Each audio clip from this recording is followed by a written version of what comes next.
ನಮಸ್ಕಾರ ಸ್ನೇಹಿತರೆ, ಹೇಗಿದ್ದೀರಿ ನೀವೆಲ್ಲ? ಅನ್ನಿಸ್ ಫ್ಯಾಮಿಲಿಗೆ ನಿಮಗೆಲ್ಲ ಸ್ವಾಗತ. ಇಂದು ನಾನು ಹಲಸಿನ ಬೀಜದಿಂದ ಜ್ಯೂಸ್ ಮಾಡುವ ರೀತಿಯನ್ನು ಹೇಳಿಕೊಡ್ತಾ ಇದ್ದೇನೆ. ಅದನ್ನು ನೀವು ಕೂಡ ಟ್ರೈ ಮಾಡಿ ನೋಡಿ. ಅದೊಂದು ಆರೋಗ್ಯಕರವಾದ ಪಾನೀಯವಾಗಿದೆ. ಮತ್ತು ನಿನ್ನೊಬ್ಬರು ಕಮೆಂಟಲ್ಲಿ ರಿಕ್ವೆಸ್ಟ್ ಮಾಡ್ತಾಯಿದ್ರು ನಿಮ್ಮ ಕಿಚನನ್ನು ತೋರಿಸಿ ಅಂತ. ಅದನ್ನು ಕೂಡ ತೋರಿಸ್ತಾ ಇದ್ದೇನೆ, ಅವರಿಗೋಸ್ಕರ ಕಿಚನನ್ನು ತೋರಿಸ್ತಾ ಇದ್ದೇನೆ. ಬನ್ನಿ ಹೋಗೋಣ. ಇದಾಗಿದೆ ನಮ್ಮ ಚಿಕ್ಕದಾದ ಕಿಚನ್.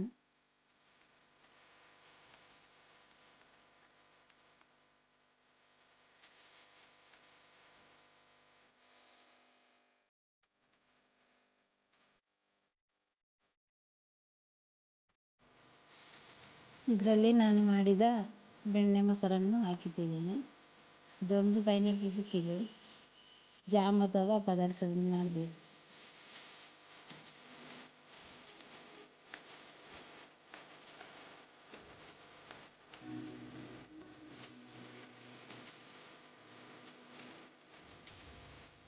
ಇದು ನಾನೇ ತಯಾರಿಸಿದ ವಾಷಿಂಗ್ ಸೋಪ್, ಬಟ್ಟೆ ಒಗೆಯುವ ಸಾಬೂನು. ಇದನ್ನು ಮಾಡುವ ರೀತಿ ಬೇಕಾದಲ್ಲಿ ಕಮೆಂಟ್ ಮೂಲಕ ತಿಳಿಸಿ.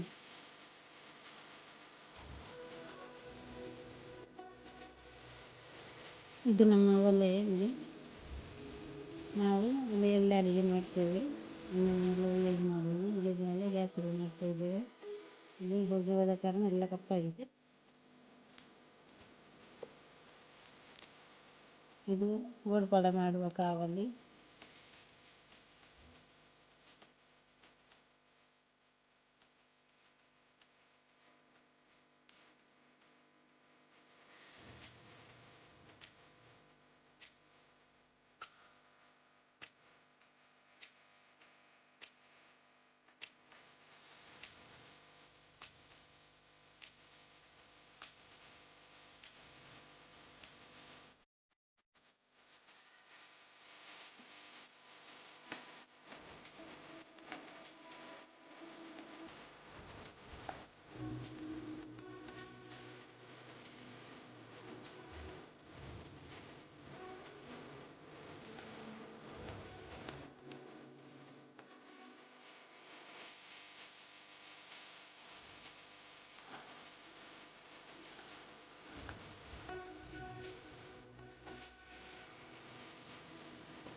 ಈಗ ಹಲಸಿನನ್ನು ತಂದು ರೆಡಿ ಮಾಡಿ ಇಟ್ಟಿದ್ದೇನೆ. ಅದನ್ನು ಕಟ್ ಮಾಡಿ ಅದರ ಬೀಜವನ್ನು ತೆಗೆದು ಜ್ಯೂಸ್ ಮಾಡಲಿಕ್ಕೆ ರೆಡಿ ಮಾಡೋಣ.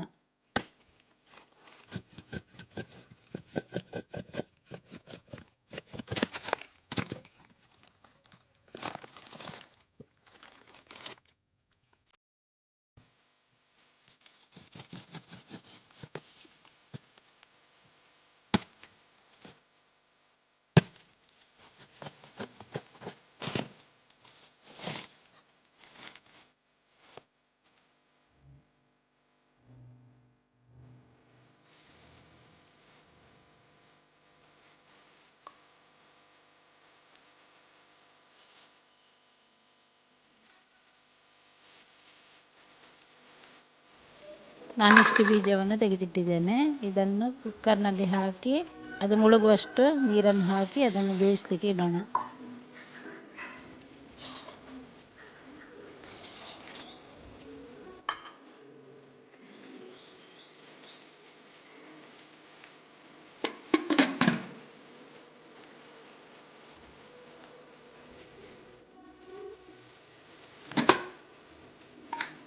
ಈಗ ಇದು ಚೆನ್ನಾಗಿ ಬೆಂದಿದೆ. ಇದರ ಸಿಪ್ಪೆಯನ್ನು ತೆಗೆದು ಇದು ಮಿಕ್ಸಿಯಲ್ಲಿ ಹೊಡೆಯೋಣ.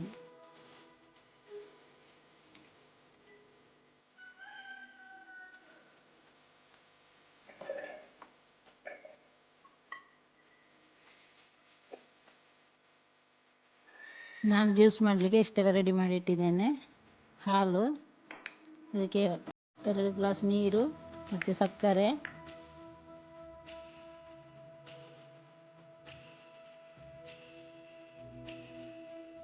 ಸ್ವಲ್ಪ ಐಸ್ ಕ್ಯೂಬು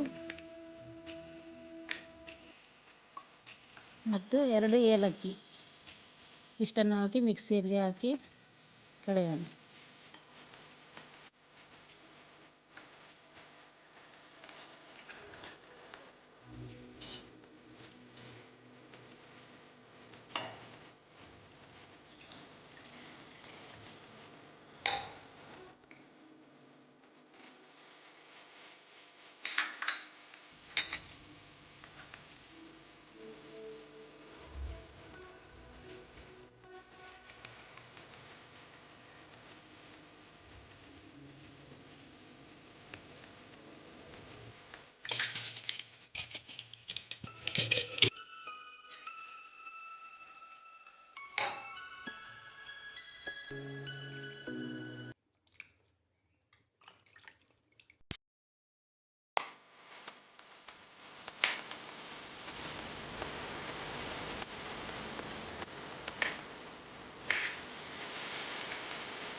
ನೋಡಿದಿರಲ್ವ ಸ್ನೇಹಿತರೆ, ಇವತ್ತು ಹಲಸಿನ ಬೀಜದಿಂದ ಜ್ಯೂಸ್ ಮಾಡುವ ವಿಧಾನವನ್ನು ನೀವು ಕೂಡ ಮನೆಯಲ್ಲಿ ಟ್ರೈ ಮಾಡಿ ನೋಡಿ. ಮಕ್ಕಳಿಗೆ ಕೂಡ ಒಂದು ಆರೋಗ್ಯಕರವಾದ ಪಾನೀಯವಾಗಿದೆ. ಆದ್ದರಿಂದ ನೀವು ಕೂಡ ಟ್ರೈ ಮಾಡಿ. ಮತ್ತು ನಾವು ಮನೆಯಲ್ಲಿ ಜನ ಜಾಸ್ತಿ ಇದ್ದರಿಂದ ಜಾಸ್ತಿ ಮಾಡಿದ್ದೇವೆ. ನಿಮಗೆ ಸ್ವಲ್ಪ ಬೇಕಾದರೆ ಅದು ಸ್ವಲ್ಪ ಹಲಸಿನ ಬೀಜಕ್ಕೆ ಅದಕ್ಕೆ ಬೇಕಾದನ್ನು ಹಾಕಿದರೆ ಆಯಿತು. ಅದೇ ರೀತಿ ಮಾಡಿ ನೋಡಿ. ನಮ್ಮ ಈ ವಿಡಿಯೋ ನಿಮಗೆ ಇಷ್ಟವಾದರೆ ಒಂದು ಲೈಕ್ ಕೊಡಿ. ಈ ಚಾನಲನ್ನು ಮೊದಲನೇದಾಗಿ ನೋಡುವವರಾಗಿದ್ದರೆ ಸಬ್ಸ್ಕ್ರೈಬ್ ಮಾಡಿ. ಮತ್ತು ಈ ಹಲಸಿನ ಬೀಜದಿಂದ ಏನೇನೆಲ್ಲ ತಿನಿಸುಗಳನ್ನು ಮಾಡ್ತಾರೆ, ಹಲಸಿನ ಬೀಜದ ಹೋಳಿಗೆ ಮತ್ತು ಪದಾರ್ಥಕ್ಕೆ ಉಪಯೋಗಿಸ್ತಾರೆ. ಅದೇ ರೀತಿ ಜ್ಯೂಸು ಮತ್ತು ಬೇರೆ ಏನೆಲ್ಲ ಮಾಡ್ತಾರೆ. ಇನ್ನು ಮುಂದಿನ ವಿಡಿಯೋದಲ್ಲಿ ಹೊಸ ರೆಸಿಪಿಯೊಂದಿಗೆ ಬರ್ತೇನೆ. ಬಾಯ್.